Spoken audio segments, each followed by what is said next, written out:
एक बार एक दुखी भक्त अपने ईश्वर से शिकायत कर रहा था, आप मेरा ख्याल नहीं रखते।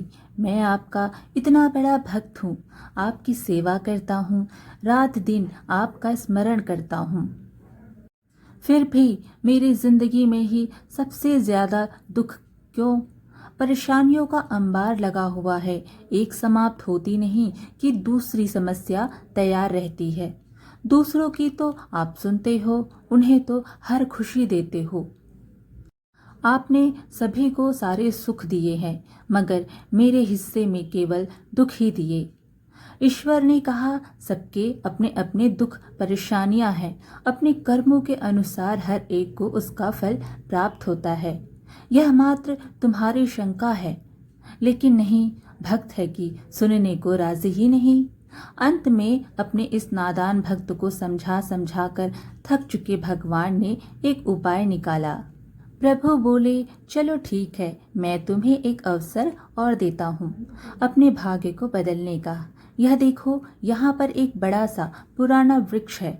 इस पर सभी ने अपने अपने दुख दर्द और सारी परेशानियां, चिंताएं, दरिद्रता, तनाव आदि सब एक पोटली में बांधकर उस वृक्ष पर लटका दिए हैं। जिसे भी जो कुछ भी दुख हो वो वहां जाता है और अपनी समस्या परेशानियों की पोटली बनाकर उस वृक्ष पर टांग देता है। तुम भी ऐसा ही करो, इससे तुम्हारी समस्या का हल हो जाएगा। भक्त तो खुशी के मारे उछल पड़ा। धन्य है प्रभु जी, आप तो अभी जाता हूँ मैं। तभी प्रभु बोले, लेकिन मेरी एक छोटी सी शर्त है। कैसी शर्त भगवान? भगवान ने कहा, तुम जब अपने सारे दुखों की परेशानियों की पोटली बनाकर उस पर टांग चुके होगे, तब उस पेड़ पर पहले से लटकी हुई किसी भी पोटली को तुम्हें अपने साथ लेकर आना होगा तुम्हारे लिए। भक्त को थोड़ा अजीब लगा, लेकिन उसने सोचा, चलो ठीक है। फिर उसने अपनी सारी समस्याओं की एक पोटली बनाकर पेड़ पर टांग दी। चलो, एक काम तो हो गया, अब मुझे जीवन में कोई चिंता नहीं। लेकिन प्रभु जी ने कहा था कि एक पोटली जाते समय साथ ले जाना। ठीक है, कौन सी वाली लूं? यह छोटी वाली ठीक रहेगी। दूसरे ही क्षण उसे विचार आया, मगर पता नहीं इसमें क्या है। चलो वो वाली लेता हूँ। अरे बाप रे, मगर इसमें कोई गंभीर बीमारी निकली तो? नहीं नहीं, अच्छा यह वाली लेता हूँ, मगर पता नहीं यह किसकी है और इसमें क्या क्या दुख है।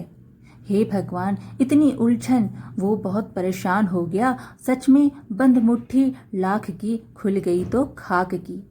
जब तक पता नहीं है कि दूसरों की पोटलियों में क्या दुख, परेशानियां, चिंता, मुसीबतें हैं, तब तक तो ठीक लग रहा था। मगर यदि इनमें अपने से भी ज्यादा दुख निकले तो? हे भगवान, कहाँ हो? भगवान बोले, क्यों, क्या हुआ? पसंद आए वो उठा लो। नहीं प्रभु, क्षमा कर दो, नादान था जो खुद को सबसे दुखी समझ रहा था। यहाँ तो मेरे जैसे अनगिनत हैं, और मुझे यह भी नहीं पता कि उनका दुख चिंता क्या है। मुझे खुद की परेशानियां, समस्याएं कम से कम मालूम तो है। नहीं, अब मैं निराश नहीं होऊंगा।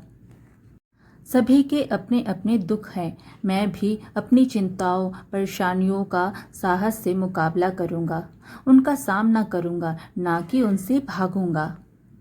धन्यवाद प्रभु, आप जब मेरे साथ हैं तो हर शक्ति मेरे साथ है। इस कहानी से हमें यह शिक्षा मिलती है कि हमें सदैव खुश रहना चाहिए, क्योंकि हमारे जीवन में सुख और दुख हमारे ही कर्मों के हिसाब से मिलता है। आज की कहानी यहीं समाप्त हुई। वीडियो पसंद आए तो लाइक शेयर ज़रूर कीजिएगा, और अच्छी अच्छी कहानियाँ सुनने के लिए हमारे चैनल को सब्सक्राइब कर दीजिए। धन्यवाद।